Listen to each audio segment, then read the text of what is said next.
Hello friends, ऐश्वर्यास recipe Marathi चॅनलमध्ये आपले स्वागत आहे। तर आज मम्मी पारंपरिक पद्धतीची शेगलाची भाजी करणार आहे। पण त्याआधी जर तुम्ही आपल्या चॅनलवर नवीन असाल तर चॅनलला सबस्क्राइब करा व सोबतच बेल आयकॉनवर क्लिक करा। चला तर मग रेसिपीला सुरुवात करूया। त्यासाठी गॅसवर लंगडी ठेवली आहे। आता त्यामध्ये तेल घालूया। ह्या भाजीला तेल थोडं जास्तच लागतं।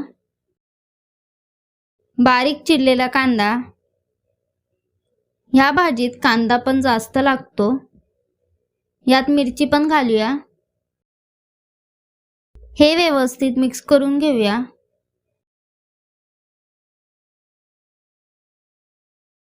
कांदा थोडा तेलात परतला की त्यात चिरलेली शेगलाची भाजी घालूया।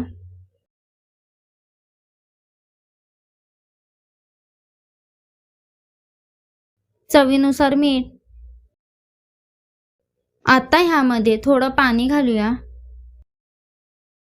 मग व्यवस्थित मिक्स करूया।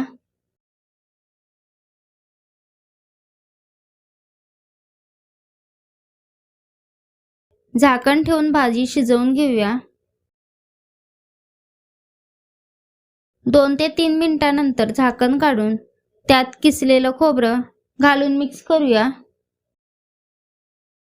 ही भाजी खोबरं घालून खूपच छान लागते।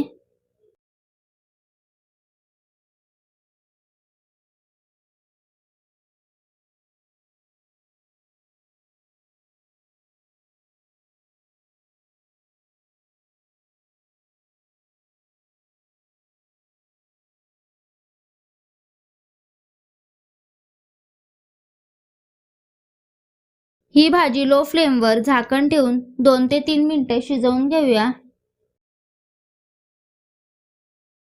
2 ते 3 मिनिटांनंतर झाकण काढून ढवळून घेऊया।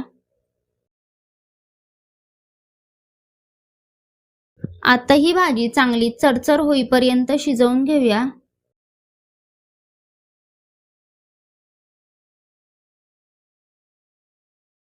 आता आपल्या भाजीचा चरचर असा आवाज येतोय। तुम्ही पाहू शकता ह्या भाजीत अजिबात पाणी शिल्लक राहिलं नाही आहे।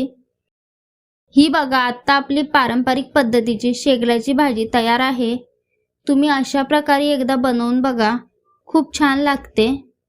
तुम्हाला हा व्हिडिओ कसा वाटला हे मला कमेंट करून सांगा। व्हिडिओला लाईक करा, शेअर करा। अजूनही जर चॅनलला सबस्क्राइब केलं नसेल तर चॅनलला सबस्क्राइब करा व सोबतच बेल आयकॉनवर क्लिक करा। धन्यवाद।